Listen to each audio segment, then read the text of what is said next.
want people to experience the game. Sorry. The way you're describing it, it seems to me that there's going to be lots and lots of branching storylines going on, or branching experiences. It's an obvious question, but we're going to have lots of multiple endings, or is it going to wrap up to a little nice knot at the end? That is a very subtle question, and the answer has to be very precise. I don't believe in branching stories. The way you described it, branching experiences, is a really, really good way to express it. Okay. I think branching stories are kind of a dead end, and they don't make sense. They're a lot of work for not a lot of payback. So in the same way that Deus Ex, or System Shock, or Thief, or Underworld, or Ultima, or any of the games I've worked on, in the same way that they are little, basically strings of sandboxes, this is the same way. What I'm gonna own is the beginning of a mission and the end of a mission. What you're doing, the linear storyline, is completely linear. Okay, that's the way it's been on every game I've done. I own that story. When I say I mean the team up. But how you accomplish the goals that we set up, how you get into the fort, why would I care? As a game developer, why does any developer ever care how you do it? The whole point is to let players express themselves and be creative themselves in how they do it, okay? So it's a completely linear story, but in a sense, it's everybody's story is completely different, Like, I never do what he just did. I mean, never. And I'm not making this up. He literally did something in an earlier demo that I never thought to do. It's just, oh wait, our world is simulated just deeply enough that if you do that thing that I never thought of, it just sort of works, and things change later on when you come back. And so it's a completely linear experience. And here's the big spoiler: Mickey's going to save Wasteland. Okay, like this is there. I've done games that have multiple endings, and it's fun in a way, but this is not the right game.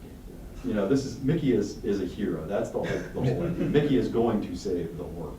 My leading point was like, what, there's a bad ending? No, that's my point. I've done games that have bad endings. Well, no, I have never done a game that has a bad ending. I have done games that had multiple endings that, where like, you really think the world is going to be better off in a dark age where there are no computers and no communication? You really, that's a defensible position. It's not. Okay, anyway, I got a whole lot. There is one ending here. What's different is, who's there with you at the end, who likes you, who doesn't. We actually do construct the ending in real time based on what you specifically did.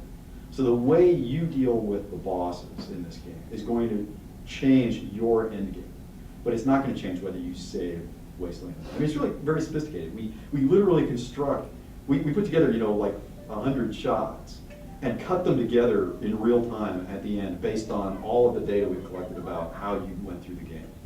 And I'll stop talking in a second, let someone else ask a question. Our QA manager, Tim Akoithio, came to me and complained, humorously, complained to me about 6 weeks ago that he hated me because there were over 100 paths through the game that he and his team had to test. This guy knows the game way better than anybody else. And so there are a lot of paths through the game, but it's about what you do between the plot points, not about changing the plot points. See that? Long answer to a simple question. Next. Yeah. Did the working on the first one, did that help speed up the development for the second one by any time? It probably did. Yeah, it did. Yeah, yes, it did. Because we kind of knew what Paint and Thinner were all about, which we didn't know before. We knew who Oswald was and who Mickey was and the implications of their abilities, which we didn't know the first time. Realistically, we knew how to work with Disney, which we didn't know the first time. Yeah, it made things quicker for sure. Did it make it smoother?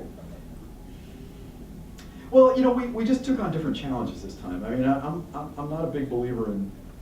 This is going to sound crazy. I don't understand why a developer would execute well against a well understood problem. I like doing stuff I don't know how to do. because I'm bored very easily. And so we just took on new challenges. I mean, how do we incorporate songs into a game? I don't know. I'd never worked on a two-player co-op game ever in my life. How do we do it? Well, I don't know. Let's try it. Going from a single platform to Wii, 360, PS3, PC, Mac, and simultaneously doing a 3DS game that's completely different but uses similar mechanics, it's set in a similar world. I mean, that's insane. Why are we translating the game into 17 languages simultaneously? What? Why? So we made things easier and harder all at the same time. And boy, it was an impressive development. I mean, I've got a great team, and my studio director, Paul Weaver, is so much better than I am as a developer. It's not even funny. You know, we've sort of balanced over 780 people working in 9 different locations to create this game on all those platforms. It's an amazing. It's like the D-Day invasion, you know. I mean, it's really complicated. So we made things very hard for ourselves as we made them easier. Yes. Are you guys doing a collector's edition? And is there any talk of a HD remake of the original? Oh, thank you. There are 2 questions there. Yes. And one of them I honestly can't answer. I know they're doing a collector's edition in Europe and in Australia. I do not actually know the answer to that in North America. Yeah, I'm not certain either, but I'll certainly follow up with you when I Yeah. know when we. I hope they do, because I like getting those, vinyl 50. Yeah, everybody loves those. Yeah, I honestly don't know. The HD thing, yeah, I really want to do one. I mean, I've wanted to do one from the moment we started, from the moment we finished the first game and started hearing from 360 and PS3 owners who wanted to play the game. Yeah. And so I'm just encouraging everybody to encourage their readers to send an email to Disney to say we want it. So safe to say, if it does happen, it won't be like a PS3 exclusive, it'll be across the board? I have no idea. I mean, Wishful thinking, I guess. At this point, if it happens, it will come as a surprise to me. So what it's going to be, I don't know. I really want to do it.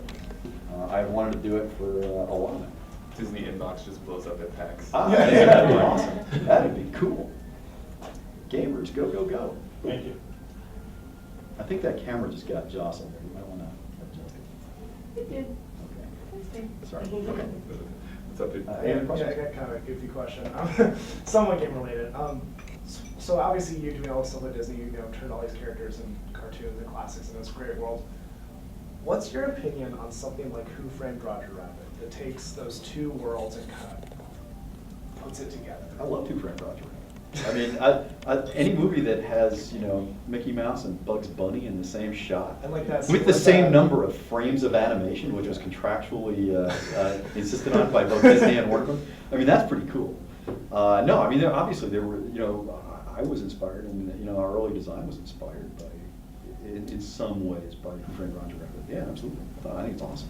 Would you ever consider pulling that into, I mean, I know it's obviously you're with Disney, but pulling in that kind of world, bringing in this sort of a toon world and having Warner Brothers and Disney and having, Donald Duck and Daffy on the same stage again? I've tried to encourage that conversation and have had conversations along those lines with people at both companies, and the legal issues and logistics probably mean it's not going to happen. Yeah. But I think it'd be amazing. Yeah. It'd be a ton of fun, no doubt. Yep. Can we see a musical number? Well, there's one in the intro which you can see. It's online. Okay. We haven't released any of the other ones yet. I don't know if we're going to. Sorry. Definitely check out the intro movie though if you haven't already, because that has the Mad Doctor singing, which Yeah, is fabulous. I totally want like Rocky Horror Picture Show performances at PAX next year or something. It's so much fun. Man, everybody's going to have to find a way to get that song out of their head. Jim Dooley and Mike Himmelstein, the composer and lyricist, did a great job. Oh my gosh. Yeah, I'm just humming it in the corner. Yep. Yes. So I gotta ask it, why not Wii U? Or this is kind of. No comment on the Wii U. Oh, super hush hush. The game has movie support, I assume? I can see Yes, it does, it does. Yeah, it's just standing at the side, it's Oh, just yeah. weird to play Yeah, we with, tried but you this. can go down and play it on the floor, It's- it's working there. It's kind of a leading question. How have you found working with that compared to the original Wii? I personally find it more accurate, but what's your... Controllers are interesting things. I mean, I shouldn't have been surprised by this, I guess, but I was. They don't just like feel different, they actually encourage different kinds of gameplay. This may not be actually answering the question you're asking, but no, I'm really intrigued by that. If you watch a kid play on the Wii, this is what you see. I'll actually do this for the cameras. They just spray paint thin around. They just have fun like this, okay?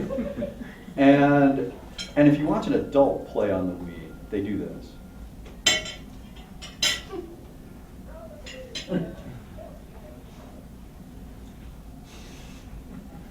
Because they don't want to look stupid, you know, and they think I'm going to hit that pixel, you know, and when you watch someone play on the move, it's very similar to the remote, right? Because you have that kind of pixel perfect control, and there are certain ways in which I think the move actually is more precise, and some ways in which it's a little bit less precise, so it kind of evens out. It feels Depends very on what you're doing. yes, yeah, exactly. It just feels very similar in some ways. So it It's averages out. twisting movements of that. Yeah. It's very, Yeah. But the coolest thing to me, in a weird sort of way, this may just be me being a geeky game developer guy, but when you watch adults play on the next-gen platforms with the standard controller, you see a completely different approach. You don't see people doing this, you know, moving the joystick and like, okay, that's where I want to hit. Yeah. Right, that's where I want to hit. What you see is they start going, whoosh, they just start spraying as they're moving, you know? And so what does that look like? You see adults start playing like kids. And I love that. I can't even tell you how cool I think that is. I mean, I hope it's all that you guys will say if you agree that it's cool, but I think it's really cool. It kind of encourages / forces you to play differently. And like I said, I shouldn't have been surprised by that, but I really was. It was pretty neat. There's a few other things that are pretty weird about working with the move specifically. You have to support move and nav controller, and at the same time you have to do like move and PlayStation controller. But I think we did a great job of making everybody feel comfortable with whatever sort of control system they have. Not that we're prejudiced. Not that we're yeah, not that QA is like pounding on this, but like it feels comfortable when you're playing with it. You can aim around. It does things as the Wii doesn't, and the Wii does things that it doesn't. Yeah, Different controllers, but we definitely max them out. People ask me all the time, which version should I buy? You know, and I was telling them it depends on what kind of experience you want to have. You know, it's like the Wii has that real precise control. The 360 has you know, the graphics that look somewhat different than the PS3, which also surprised me. That it's the same. The 360 and the PS3 have unique assets. There are no shared assets between the two, the Wii version and the next gen versions. So they look kind of different. You know, but it's just like, which one do you think looks better? Which one do you think plays best? It's there. I tell everybody, just go into a Best Buy or a GameStop or some store, try it and buy the one you like, or get the one for the platform you have. Obviously, they're just, Or demo all of them at PAX. yeah. Oh, there you go. Yeah, you go downstairs and play them all at PAX. That's right. And then just get the one that feels best and looks best to you. Also, I guess a little pro tip from QA when you guys are in PAX. I showed this off earlier. You notice this control has like a slightly looser little cursor that moves around. On the PlayStation 3, there's the select button. You can hit that and lock it to the center of the camera and have a much more, you tie it directly and have a much more actionier feel to that. And it's entirely up to you. I mean, I play it like this because that's how I like it. The guy that sits next to me plays it locked in like this. It's all up to you guys. We do amazing things with the control. So definitely try them out. Figure out which one you want to play, and But you can change it on the fly, so you're not locked into one. It's not like you have to go to a menu. And you said it's on a PC as well, did you say? Yeah, PC and Mac. Is that on mouse and Yeah. keyboard? So that would lend itself to Yep. spraying with the mouse. Yeah, next gen assets and precise control of mouse and stuff. Yeah.